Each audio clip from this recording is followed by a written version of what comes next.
Now, this is certainly going to please Will and Stephen, who are on the other side of the glass. I mean, Will producing the show, Stephen doing the travel, because they're big fans of this. And what I would say is when this was the theme tune for Doctor Who, I used to watch it, but I don't watch it anymore. But we're going to bring you up to date with an old episode of Doctor Who. This is the last ever black and white episode of Doctor Who, filmed right here in Sussex, way back in 1969. It's been turned into colour for the very first time. It's a 10-part story called The Ward Games, which featured the last ever appearance of Patrick Troughton as Doctor Who before he turned into John Pertwee. A special shortened, recoloured version of the story is being broadcast tonight on BBC 4. Here's a taste of that. Well, apparently this scene was actually filmed at the old Sheepcote rubbish tip in Whitehawk, pretending it was a World War I battlefield. Well, two Doctor Who fans from Sussex have played a huge part in the recolorisation of this episode. Their computer whiz, Ridge Tipple from Saltdean, who led the team that added colour to the original grainy black and white images, and Hastings composer and sound designer Mark Ayres, who cleaned up and restored the soundtrack. And they join us now. Rich, Mark, morning to you both. Morning, Danny. Good morning. That sounds exciting, doesn't it? Well, it does. What is going on there? Rich, can I start with you with the black and white pictures from the late 60s? How do you add colour to those? Well, you get your paintbrush out digitally nowadays, which is really good fun. So you go in, you choose your frame and you colour it in. You use references, you find behind the scenes photos, you find props that were reused in the 70s when the show was made in colour, and you use a little bit of artistic licence and you colour in the frames. One by one?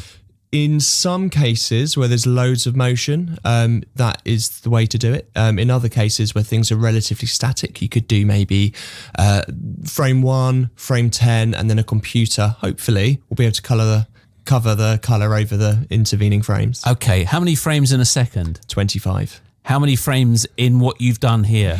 I'm afraid my maths isn't up to that and I haven't prepared. But yeah, it's 90 minutes long, so you can imagine the volume of colour work that's gone into it. That's ridiculous. How long has that taken? So there's a team of 6 of us, which, half of us in the UK, half in Australia. It's a real team effort to get this done, I should stress that.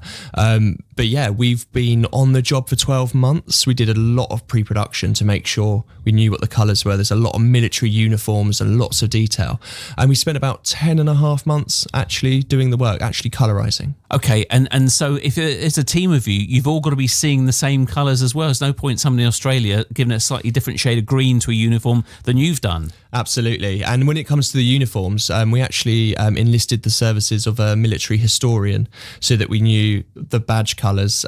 Doctor Who fans, like myself, we like the detail. So making sure that the ribbons that the general was wearing are correct is important to us. So we went and did the research. But a lot of those black and white shows from the 60s, it's all kind of quite grainy and sometimes it's quite fuzzy. Can you do much with that sort of thing? Well, yes, there's actually quite a lot you can do now. We were very lucky. We've got Peter Crocker, who's absolutely phenomenal at restoring images for us. A member of our team, Tim, is excellent as well. So he did lots of things to remove sort of double imaging and ghosting on the original. And by absolute sheer quirk of fate, about 2 months before we were due to finish the project, there was a interview with the original film editor on a Doctor Who podcast who said, I've got 3 minutes of the original 16mm film inserts. So we had them shipped over from the States. Were they black and white too? They were black and white, but we had them shipped over, cleaned, scanned, edited into the project and colorised. So it's been absolutely incredible journey. Mark, talk to us about the sound. What was the original sound quality like and what can you do with it? Yeah, well, these programs were made originally on videotape with filmed inserts done on 60mm film, but the only copies we have now are 16mm film copies, which were made for international sales. And the audio on those is 16mm optical sound, which is about the same quality as compact cassette. So I've had to clean all that up. If anybody remembers a bit noisy, yeah, bit grainy sound. So yeah, and the thing I've done on this is I've pulled it all to bits, put it back together to fit the new edit, and then we've completely re-recorded the original score by Dudley Simpson. added that back in, and I've added some new music as well, and it's all been mixed in surround sound. So if you watch it on BBC 4, it'll be in 5.1 if you've got a system. So it's bonkers. The colour team spent about a year on it, and I think there were 6 of them. I spent about 3 months on the sound, and there's one of me. So it has been a ridiculously intensive process, but it's great fun to do. That is. I mean, if you love the series and you want to dedicate that time to it, what a great outcome for you. And Rich, my question for you is, making it into colour, does that make it more watchable for the viewer, do you think? I think there are people who have no issue whatsoever with watching black and white television, and they absolutely love it, and they get engrossed in the amazing stories. And I'm one of them.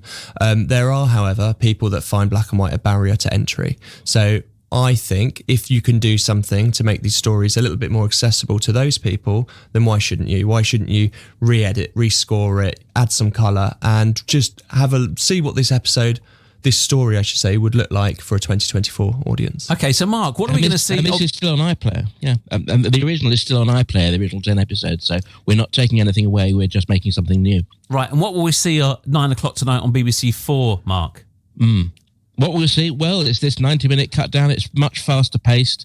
The story is all there. It still makes an awful lot of sense. It's very exciting.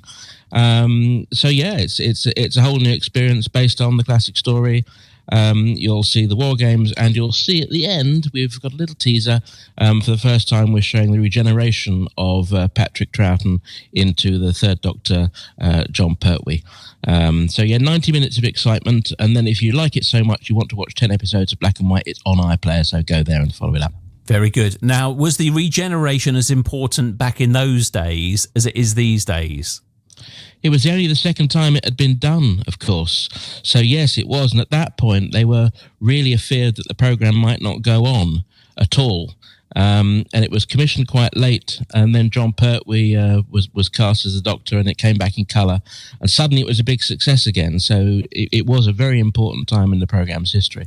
And Rich, do we see the one Doctor turn into the other in this, and with a sort of a bit of mash in the middle? Well, I don't want to give away any spoilers, but by all means, tune in tonight on BBC 4 at 9 p.m. and find out. Well, this ages me because John Pertwee was my Doctor Who, so way before your time. It was mine as well. Oh, there we go. It ages me as well. Solidarity. I was born before Doctor Who was.